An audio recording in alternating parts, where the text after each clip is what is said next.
Now, the Eagle course isn't the only one getting attention this summer. We've got a lot of projects going on here on this Talon course during this final closure of the summer. This is a 2-week closure and we got a lot done. We've got drainage, we got aeration. We even got a little experiment on these bunker faces that we're gonna take a look at all during this video. So without further ado, let's jump right to it. We are running out of summer here. The grass is gonna start slowing down soon, so we have to be careful of how aggressive we go on our cultural practices.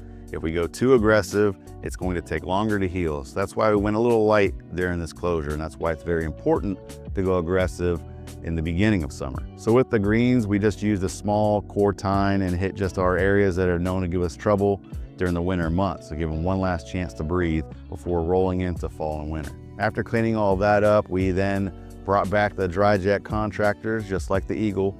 So this is a machine that goes across the greens and injecting water and clean sand into the greens and helps dilute some of that organic material that we have in these greens. The challenge has been the rain. September is notorious for being one of the wettest months of the year. We've had 2.57 inches of rainfall during this closure. The month of September also brings a lot of cloud cover. That is an additional challenge we have to face during these closures. Despite the weather, we still push through to get greens tuned up and ready for season ahead. But it's not just the greens getting a little breathing during this 2-week closure. We used our 1298 aerator and swapped out the core tines with solid tines and addressed a lot of these high traffic cart areas because we know the cart traffic is coming soon. This is the last chance for these areas to breathe and decompact. The main project we had during this 2-week closure was fixing the cart path and drainage issue on 18T. Every time it rains, mud and debris gets on the cart path. It's been a mess. It's eroded the cart path and cracked the cart path. Now last winter, we basically put a Band-Aid on this. We fixed the cart paths that were broken up. We knew we had to come back here and address this area more permanently, and that is by adding a lot of drainage in this area. And as we dug deeper into this project, we realized that we did have some more serious drainage issues. Number one being that we thought all the water was going to this basin. Turns out this basin was just acting as a bubble up, and so that's why that area was constantly wet. So we added some new curbing in this area and added a bunch of basins down the line. So the design now is that any water that comes off the hill, down the cart path, is being caught by the curbing and eventually into the basins, and water is getting then released. We're not completely done with this project yet. We still have to add some Bahia up on the mound to help slow some of that water down and protect the cart path from eroding anymore. We've actually been adding Bahia in a lot of areas, not just 18. Turf grass along highways plays an important part of stopping the erosion and the cracking and breaking of that asphalt. So the same concept here on the golf course. A lot of these cart paths are not protected with turf grass. By adding this turf grass, in our case Bahia here, we are protecting that cart path and preventing any kind of erosion or cracking from that cart path. Now 18T is not the only area that got drainage and cart path repair. We fixed a lot of playable areas such as 1 fairway, some cart path work on 2 and 3. The right side of number 9 green was a wet area, so we got some drainage in on there.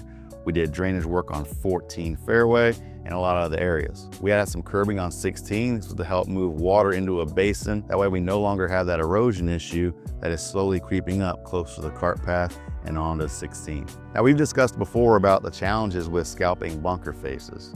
It's labor intensive, it's hot, it takes a long time, right? Not a fun job to have.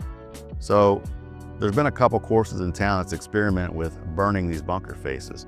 So we had 2 test bunkers on number 10, and we basically got a flame and burned the bunker faces to try to achieve the same goal as scalping the bunker faces and promoting new growth. However, this technique does something different and more beneficial than scalping the bunker faces. On these bunker faces, we have a real challenge with Bermuda mites. Bermuda mites are notoriously here on these bunker faces of the Talon. So we believe by burning the bunker faces, not only are you dethatching this buildup that's been on the bunker faces, but you're also smoking those mites. Not to worry, I called the fire department to explain what we were doing, and they were certainly okay with it. So as long as we had a hose nearby and we were being safe about it. This is still an experiment on number 10.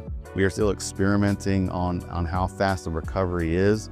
So far, we can definitely tell that it is slower than the bunker scalping. So we'll see how it turns out, but this may be an alternative to our bunker scalping for summer 2026. That's a wrap on our final Talon closure here of summer 2025.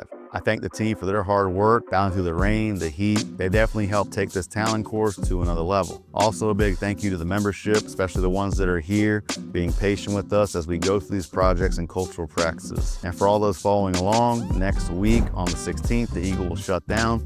We'll be sure to keep you updated on that progress as it goes through its final summer closure. Thank you all so much for watching. Y'all take care now. Bye.